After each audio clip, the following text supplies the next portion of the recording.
Hello students, welcome to my channel. তো আজকে আমরা পড়ব রিজাল্ট্যান্ট ফোর্স। আগের দিন আমরা পড়েছি রিসলিউশন অফ ফোর্স, ঠিক আছে। আজকে পড়ব রিজাল্ট্যান্ট অফ ফোর্স। দেখো রিসলিউশন অফ ফোর্সে কি বলেছি। রিসলিউশন অফ ফোর্সে একটা ফোর্স আছে, সেই ফোর্সটাকে দুটো বা তিনটে, দুই বা তার থেকে বেশি কম্পোনেন্টে ভাঙছি, ঠিক আছে। একটা ফোর্স আছে, তাকে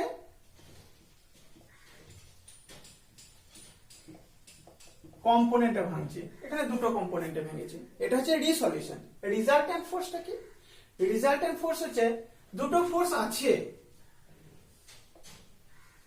এই দুটো ফোর্সের রিজাল্ট্যান্ট একটা ফোর্স কি হবে। এখানে একটা ফোর্সকে ভেঙে দুটো ফোর্স দেখাচ্ছি, মানে P sine theta P cos theta, এই দুটো ফোর্স মিলে যা যেটা সেটা হচ্ছে পি ফোর্স একা, ঠিক আছে।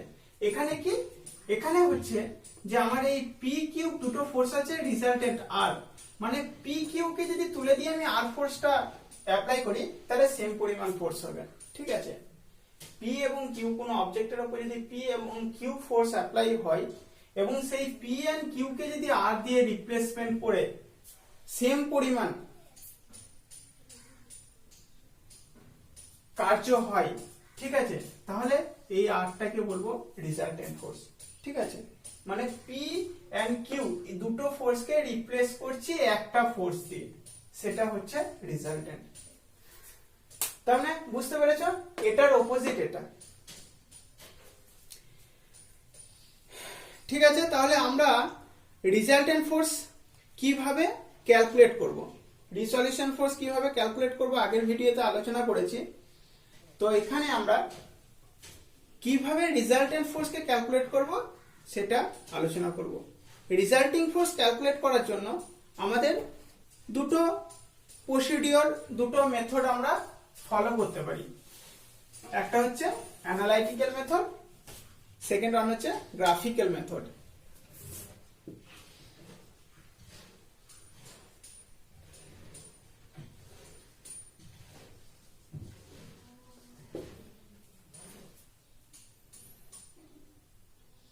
অ্যানালাইটিক্যাল মেথড, সেকেন্ড হচ্ছে graphical method.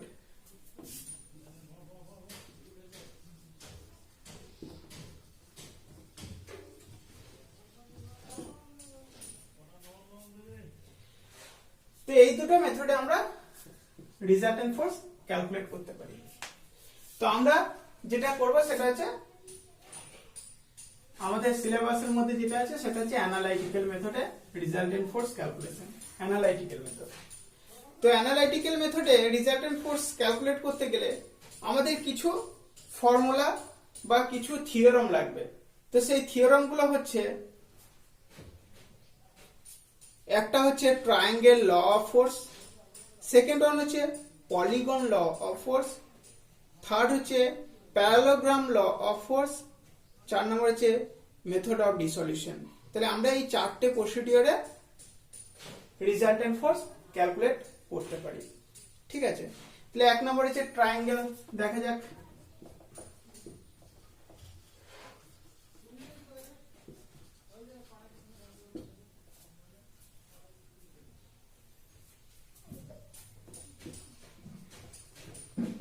Triangle law of forces 1 number.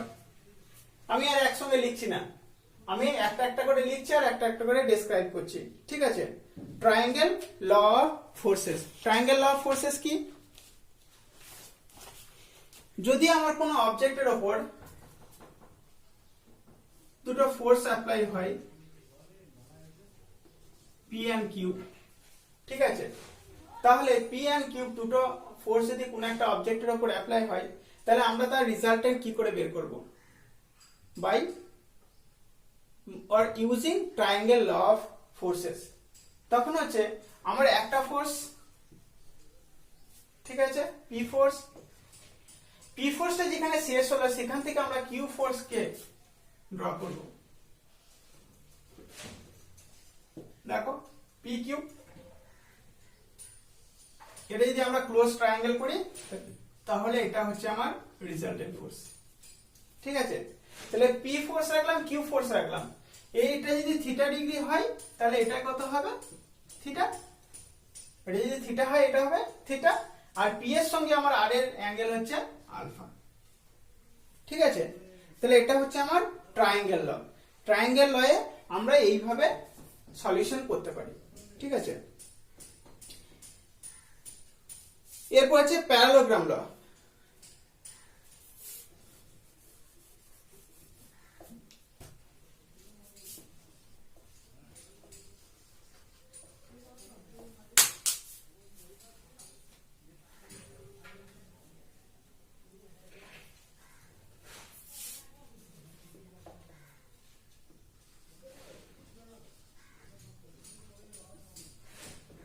B হচ্ছে প্যারালোগ্রাম ল।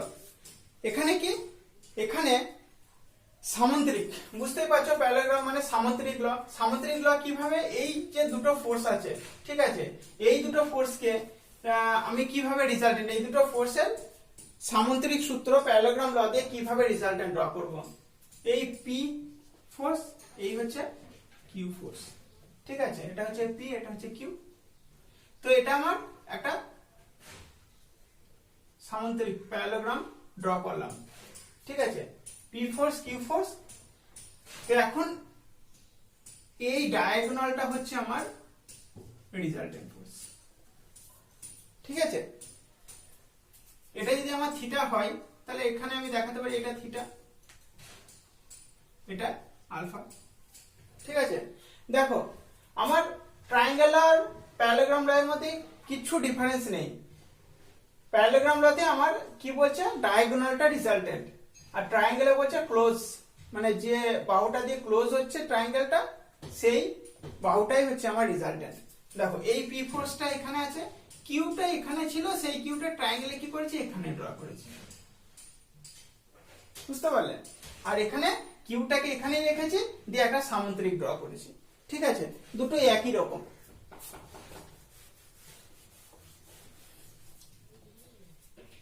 এরপর হচ্ছে পলিগন ল অফ ফোর্সেস।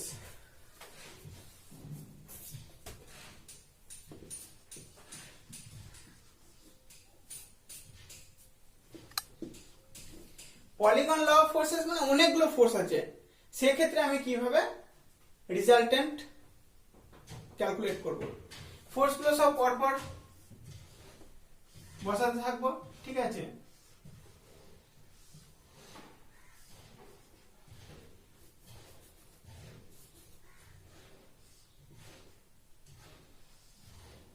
এটা হচ্ছে আমার রেজাল্টেন্ট, এটা হচ্ছে P Q R S. P Q R S এই চারটে ফোর্সের রেজাল্টেন্ট হচ্ছে আর। ঠিক আছে, ক্লোজ আর্মটা হচ্ছে পলিগনের ক্লোজ আর্মটা হচ্ছে রেজাল্টেন্ট, এবং তার ডিরেকশন হবে অপোজিট সাইড, অপোজিট ডিরেকশন। ঠিক আছে, বাকিগুলো দেখো অ্যান্টি ক্লকওয়াইজ হয়ে যাচ্ছিল, এখানে কি ক্লকওয়াইজ হচ্ছে, তাহলে এটা হচ্ছে আমার রেজাল্টেন্ট। তো আমার ট্রায়াঙ্গেল বা পলিগন ল যেটা প্যারালোগ্রাম ল, তো প্যারালোগ্রাম ল থেকে আমাদের কয়েকটা ফর্মুলা ডেভেলপ করছি।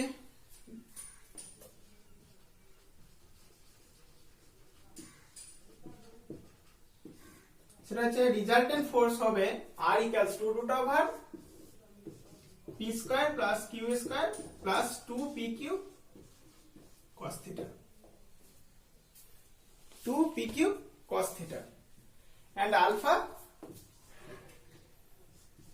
tan inverse p sin theta divided by q plus p cos theta। এই দুটো মনে রাখবেন। রিজাল্টেন্ট ফোর্স হচ্ছে p square plus q square plus 2pq cos theta, alpha হচ্ছে tan inverse p sin theta divided by q plus p cos theta. দেখো আমি এখানে আগে ড্র করেছিলাম, এই যদি আমার p হয় আর এই যদি আমার q হয়,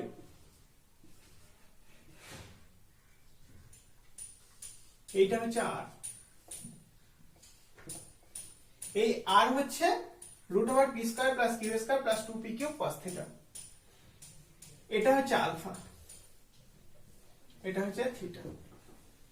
দুটো ফোর্সের মধ্যে পি এন্ড কিউ ফোর্সের মধ্যে অ্যাঙ্গেল হচ্ছে থিটা, আর পি এর সঙ্গে রিজাল্টেন্ট ফোর্সের অ্যাঙ্গেল হচ্ছে আলফা। সেক্ষেত্রে alpha equals to tan inverse P sin theta divided by Q plus P cos theta. এবার ফ্যাক্ট হচ্ছে এই ফর্মুলা দিয়ে যদি আমরা সব ম্যাথ ক্যালকুলেশন করতে চাই তাহলে আমার অনেকটা টাইম লেগে যাবে। তো কিছু কিছু ম্যাথে আমরা কি শর্টকাট ইউজ করতে পারি।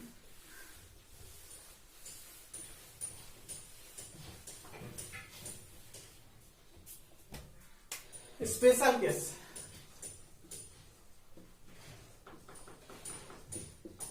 স্পেশাল কেস এক নম্বর হচ্ছে থিটা ইকুয়ালস টু 90 ডিগ্রি। এক নম্বর হচ্ছে থিটা ইকুয়ালস টু 90 ডিগ্রি। যদি থিটা 90 ডিগ্রি হয় তাহলে কি হবে? থিটা যদি 90 ডিগ্রি হয় তাহলে এই হচ্ছে আমার পি, এই হচ্ছে আমার কিউ, এটা 90 ডিগ্রি। তখন রিজাল্টেন্ট কি হবে চলো দেখছি। R square R equals to root over P square plus Q square plus 2 P Q cos theta. কত হবে? P square plus Q square plus 2 P Q cos 90 degree. cos 90 মানে কত? 0। তাহলে কত হবে? Root over P square plus Q square. তাহলে R হয়ে গেল root over P square plus Q square. তাহলে আমরা যদি প্রথমেই কন্ডিশন বলে দেই পি আর কিউ আমার কি আছে? রাইট অ্যাঙ্গেল, মানে 90 ডিগ্রি অ্যাঙ্গেল আছে, তাহলে রিজাল্টেন্ট ফোর্স আর এই ক্যালকুলেশন করব না, ডাইরেক্ট বসাবো R equals to root over P square plus Q square. বেশ, আলফা কি হবে? Alpha equals to tan inverse P sin theta divided by 1 plus P plus Q cos theta. Sorry, Q plus P cos theta. ঠিক আছে, কত আছে? 90 degree. তাহলে এখানে হবে tan inverse P sin 90 degree divided by Q plus P cos 90 degree. tan inverse P sin 90 কত?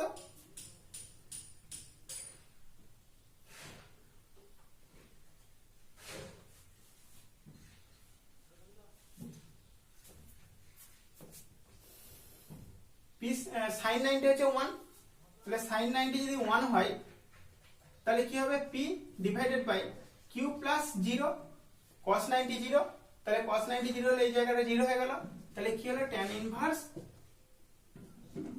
p by q।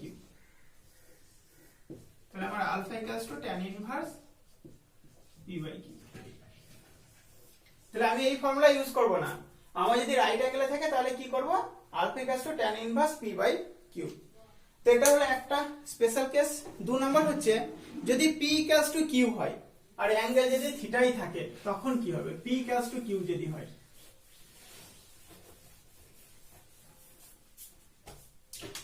দেখো p equals to q, p equals to q হলে কি হবে? r ইকুয়ালস টু কি আছে? p square plus q square plus 2pq cos theta. কি হবে? p square plus p square plus 2p p into p cos theta. কি হবে? 2p square plus 2p square cos theta. তাহলে কি হবে? 2p square common নিলে কি থাকবে? 2p স্কয়ার যদি আমি কমন নিই তাহলে কি হবে? 1 plus cos theta. 1 plus cos theta কে আমরা কি বলতে পারি? 1 plus cos theta equals to 2 cos square theta by 2, 2 cos square theta by 2। 1 plus cos থিটাকে কি বলতে পারি? 2 cos স্কয়ার থিটা বাই 2। তাহলে এখানে কি হলো? 4p square cos square theta by 2। তাহলে কি হলো? 2p cos theta by 2। এটা 4। রিজাল্টেন্ট হলো 2p cos থিটা বাই 2। ঠিক আছে, তাহলে আমার p ইকুয়ালস টু কিউব যদি হয় তাহলে আমার রেজাল্টেন্ট হবে 2p cos theta by 2।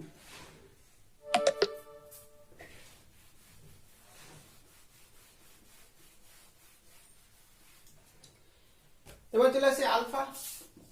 Alpha কি হবে? tan inverse p sin theta divided by cube plus p cos theta. কি হবে?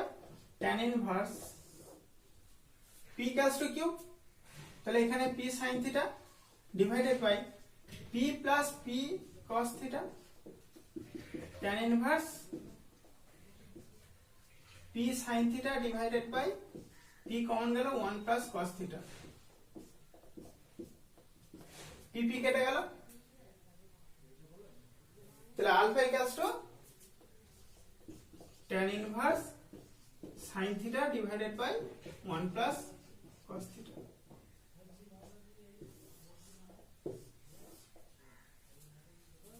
ওকে, 2 নম্বর কেস হয়ে গেল। 3 number case.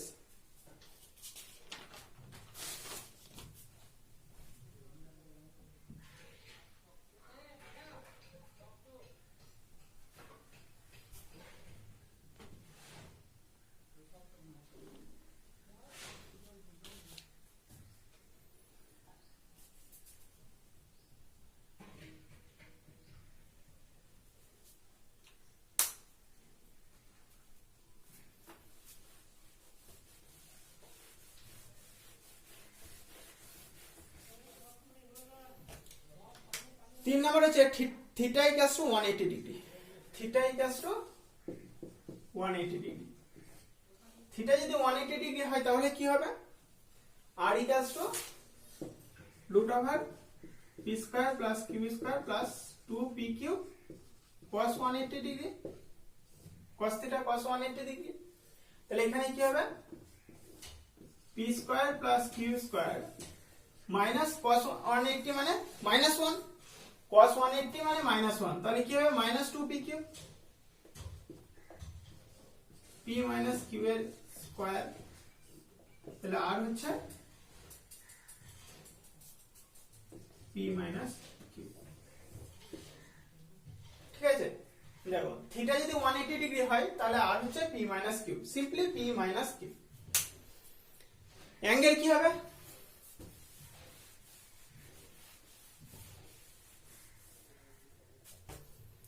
Alpha equals to tan inverse p sin theta divided by q plus p cos theta. tan inverse p sin 180 degree divided by q plus p cos 180 degree. tan inverse 0, sin 180 হচ্ছে 0, তাহলে sin 180 যদি 0 হয় তাহলে উপরে 0 চলে গেল, তাহলে উপরটা 0 হয়ে গেলে নিচে যাই থাকুক না কেন সেটা 0, তাহলে tan ইনভার্স 0, তাহলে আলফা হচ্ছে 0 ডিগ্রি। আলফা হচ্ছে 0 ডিগ্রি অর 180 ডিগ্রি। দেখো এটা লক্ষ্য রাখবে, 0 অর 180 ডিগ্রি, 0 হতে পারে 180 ডিগ্রি হতে পারে। 0 কখন হবে? আর যদি পজিটিভ হয়, আর যদি প্লাস হয় তাহলে কত হবে? তাহলে আলফা 0 ডিগ্রি। আর যদি নেগেটিভ হয় তাহলে আলফা কত? 180 ডিগ্রি। এই জায়গাটা লক্ষ্য করবে একটু, ঠিক আছে? এই p মাইনাস কিউ যদি পজিটিভ হয় তাহলে alpha 0 degree, p minus q যদি নেগেটিভ হয় মানে কিউ যদি বড় হয় তাহলে কি হবে? p মাইনাস কিউ নেগেটিভ, তখন আলফা হচ্ছে 180 ডিগ্রি।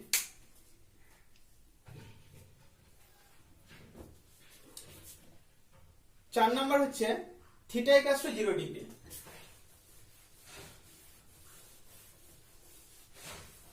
চার নাম্বার হচ্ছে theta equals to 0 degree.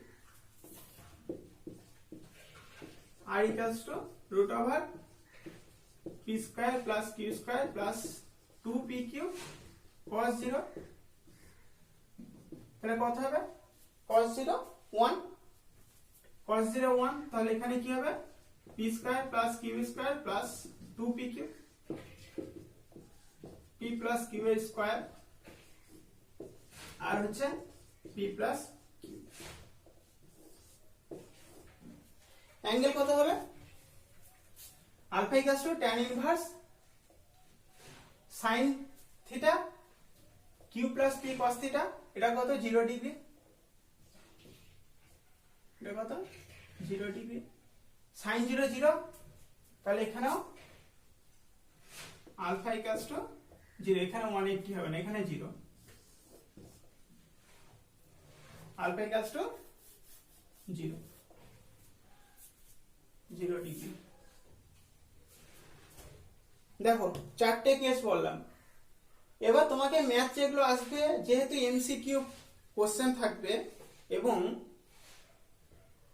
Calculator use করতে দেবে না, তাই দেখবে এইরকম কিছু একটা ফর্মে ম্যাথটা দেবে, যাতে অনেক ইজিলি ম্যাথটা সলভ করতে পারো শর্ট টাইমের মধ্যে।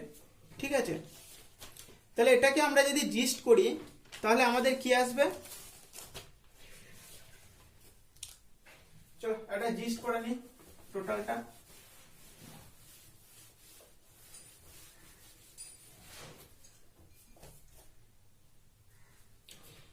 অ্যাঙ্গেল যদি 90 ডিগ্রি হয় তাহলে কি হবে, অ্যাঙ্গেল 90 ডিগ্রি হলে r equals to √p square plus q square, alpha equals to tan inverse p by q। দেখো ঠিক লিখলাম নাকি? থিটা যদি 90 ডিগ্রি হয় তাহলে r হচ্ছে √p square plus q square, alpha হচ্ছে tan inverse p by q, এটা থিটা। থিটা যদি 0 ডিগ্রি, থিটা যদি 180 ডিগ্রি হয় তাহলে কত হবে, থিটা যদি 180 ডিগ্রি হয় তাহলে r equals to 180 degree, r equals to p minus q, simply p minus q, alpha equals to 0 আর 180 ডিগ্রি। ঠিক আছে,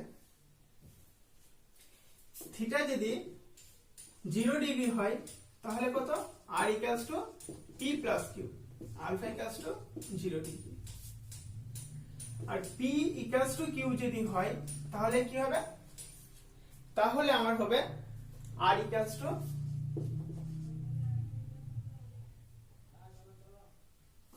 টু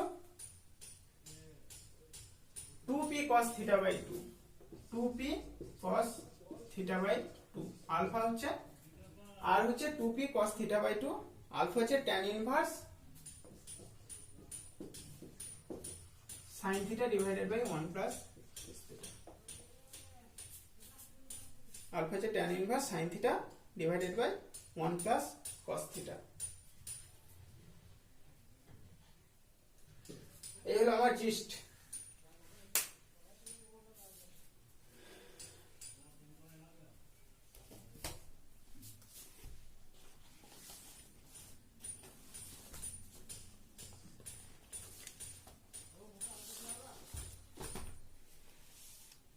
দেখো জিলেট 2019 এর একটা কোশ্চেন আমি সলভ করছি,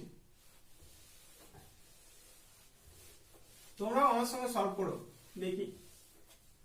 তোমরা যদি আগে সলভ করো তাহলে অ্যান্সারটা আমাকে বলবে কমেন্টে। ঠিক আছে, তোমাদের হয়ে গেলে, সলভ হয়ে গেলে আমাকে কমেন্টে অ্যান্সারটা বলবে। এখানে আমি বলে দিচ্ছি কি কি দেওয়া আছে। p equals two 80 Newton, q equals to 80 Newton, r equals two 80 Newton. মানে p q দুটো ফোর্সই 80 নিউটন, আবার রিজাল্টেন্ট ফোর্সটাও 80 নিউটন। ঠিক আছে, এটা হচ্ছে আমার কন্ডিশন, দুটো ফোর্স 80 নিউটন আছে এবং রিজাল্টেন্ট ফোর্সও 80 নিউটন আছে।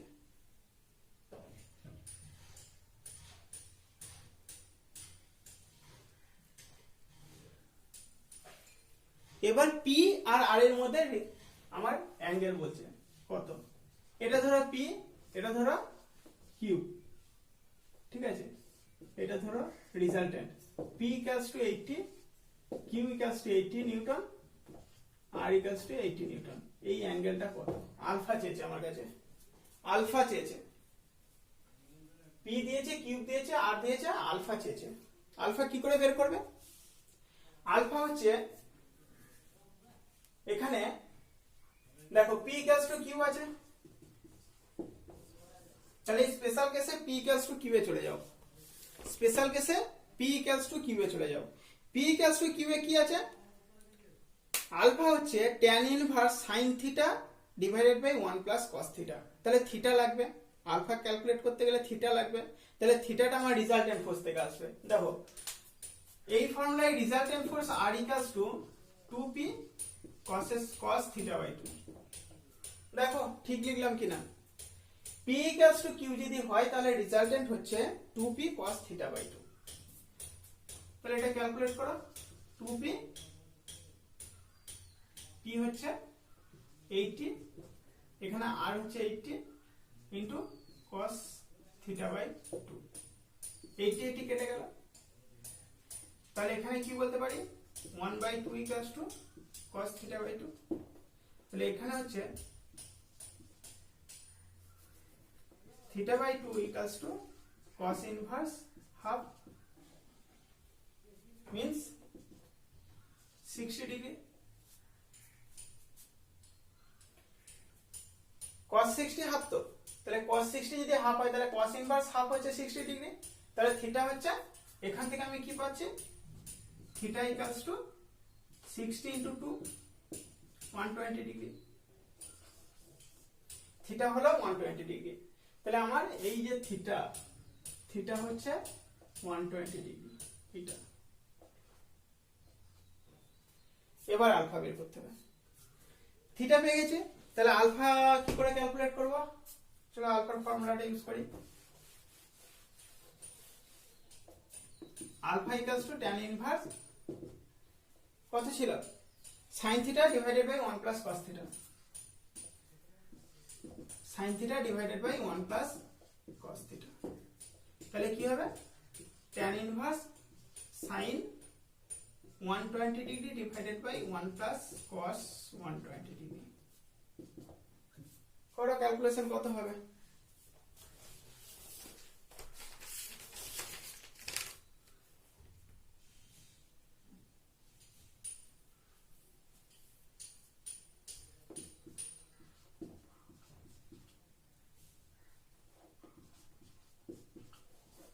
tan ইনভার্স sin 120 মানে √3/2 আর cos 120 মানে হচ্ছে হাফ মাইনাস হাফ, তাহলে 1 মাইনাস হাফ।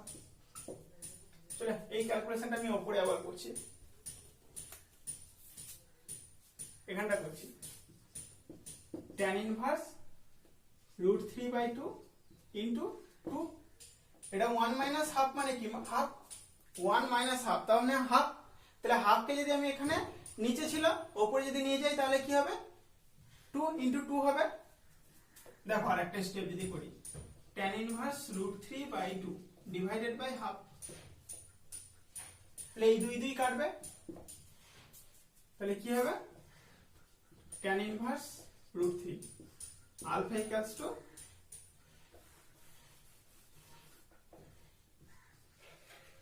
tan inverse √3। তাহলে আলফা হচ্ছে tan ইনভার্স √3 মানে কত, 60 ডিগ্রি।